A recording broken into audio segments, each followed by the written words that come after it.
Fala gurizada, tudo certo, tudo beleza? Professor Anderson falando, tá? E hoje a gente então inicia as nossas aulas por aqui. O nosso primeiro tema, né, para hoje são os movimentos da Terra e suas consequências, tá? Vocês devem de ter visto ali na ementa, né, dos conteúdos que vão ser cobrados em geografia na prova de vocês. Começa ali com coordenadas geográficas, né? Passa por fusos horários e entra em cartografia. Primeira coisa que a cartografia, que é essa ciência da representação do espaço, né, representação da Terra como um todo, ela engloba as coordenadas geográficas e ela engloba, obviamente, também os fusos horários.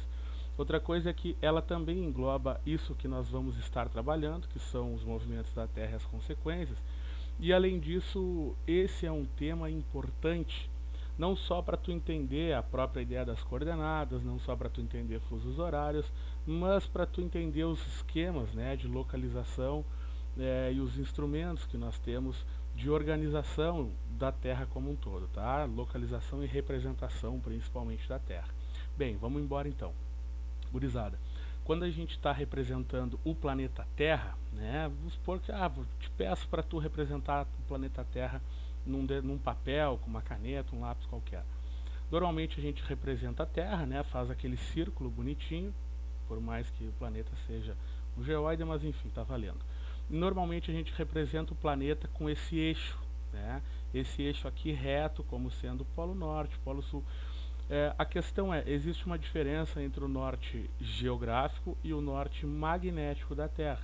Lembra que o polo norte magnético da Terra ele está num ponto diferente quando comparado ao norte geográfico. Então o planeta Terra, quando ele vai ser representado naquela órbita que ele cumpre ao entorno do Sol, o planeta Terra tem que ser representado com essa inclinação. Tá? O planeta Terra ele possui uma inclinação que aqui, né, está colocado como aproximadamente 23 graus e meio. Tá, gente? Por que é importante a gente sempre lembrar que o planeta Terra ele tem essa inclinação do eixo magnético? Porque isso aqui vai fazer toda a diferença. Tá? Os planetas que não possuem, como é o caso de Vênus, planeta que não possui uma inclinação como essa que está sendo representado no planeta Terra, esse planeta ele não vai ter estações diferentes e bem definidas. Tá? Então, essa inclinação aqui do eixo magnético da Terra, ela tem que ser lembrada, certo? E ela tem que, enfim, a gente tem que colocar ela no pensamento, certo? Quando vai trabalhar, principalmente a Terra orbitando o Sol, tá certo? Bom, gurizada, os dois principais movimentos que nós vamos trabalhar, por mais que existam outros, né, o que interessa para nós aqui nesse momento são os movimentos de rotação e translação. Que o movimento de rotação, bem simples, bem direto, a gente pode pensar como movimento da Terra em torno do próprio eixo. Tá? E uma observação já aqui, ó, não esquece que, como está representado aqui, o planeta Terra ele vai possuir essa inclinação. Tá? Essa inclinação a gente tem que lembrar dela. Bem, o planeta Terra ele é um movimento feito de oeste para leste. Tá? Então, por exemplo, nesse caso, esse desenho que está representado aqui, a radiação solar ela está vindo nessa direção, ela está vindo desse sentido.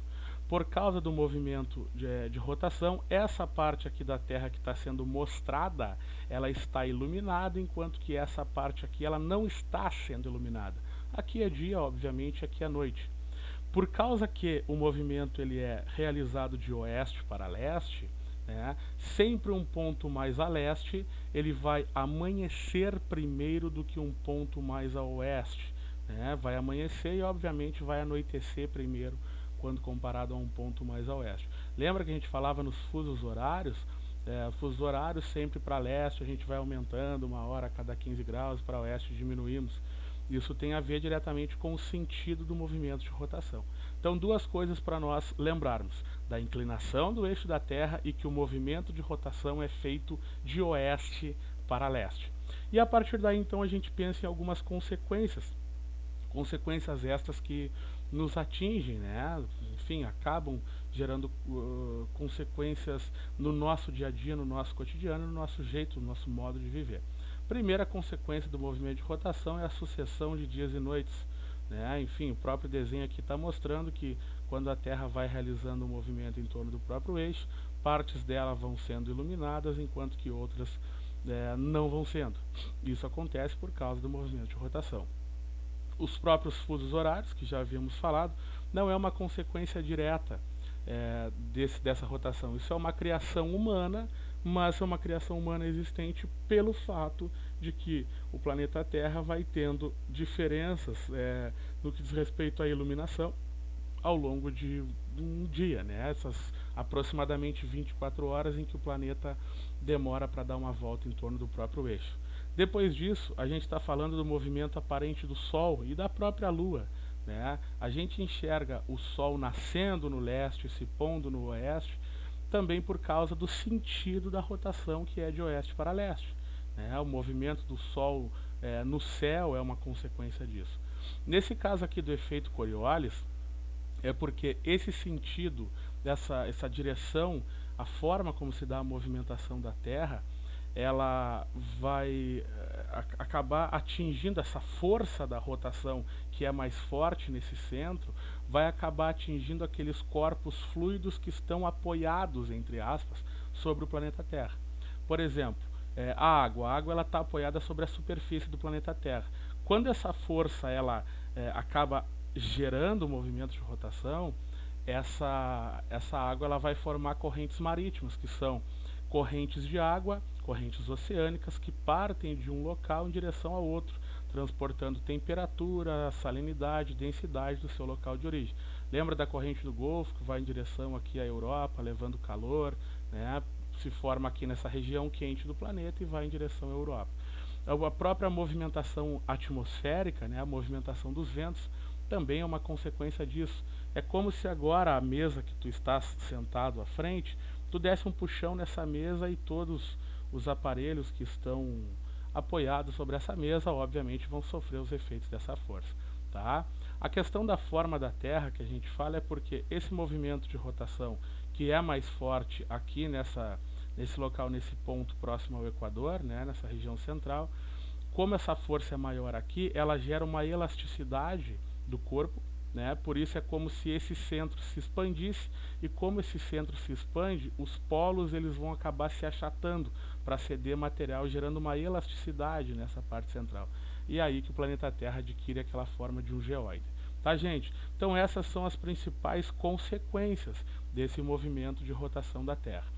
O outro movimento que nós vamos trabalhar é o movimento de translação. E o movimento de translação ele tem duas consequências diretas. A primeira delas, muito importante, são as estações do ano, e a segunda consequência é a formação de zonas climáticas na Terra. Importante frisar que o movimento de translação é aquele que a Terra cumpre uma órbita elíptica em torno do Sol. Mas essas duas consequências que nós citamos, elas não vão acontecer, né, elas não aconteceriam se não tivesse essa inclinação do eixo magnético da Terra. Então a inclinação do eixo mais o movimento de translação é responsável pela formação de estações do ano, né, as 4 estações do ano no planeta Terra, e ao mesmo tempo é responsável pela formação de zonas climáticas diferentes. Bom, vamos lá. Como o planeta Terra ele tem essa inclinação, e ele vai cumprindo essa órbita, é importante a gente já frisar que a forma como a radiação solar atinge o planeta Terra ao longo dessa órbita, ao longo dessa elipse, vai sendo diferente conforme a posição. Por exemplo, aqui nesse caso, ó, quando o planeta Terra está aqui nesse ponto, a gente tem o que nós chamamos de equinócio, né? Equinócio de outono e equinócio de primavera. Equinócio porque quando se inaugura essas duas estações, a duração de dia e de noite são iguais, enquanto que quando for inverno ou verão são solstícios, porque dia e noite têm durações diferentes. No verão o dia é maior que a noite, no inverno a noite maior que o dia. Bom, nesse ponto aqui, ó, com a inclinação da Terra, né, a forma como a radiação solar atinge o nosso planeta faz com que a luz, o calor, ele atinge de forma muito parecida os hemisférios norte e sul. Se a gente transportar esse desenho aqui, né, com relação ao Sol para cá, a gente vai ter mais ou menos isso aqui, né? Nos equinócios, a gente tem, ó, a radiação atingindo diretamente aqui essa região do Equador e atingindo de forma parecida os dois trópicos, o trópico de Câncer aqui no norte e o trópico de Capricórnio aqui no sul. Por que que vai ser primavera no sul quando a gente estiver nesse ponto aqui?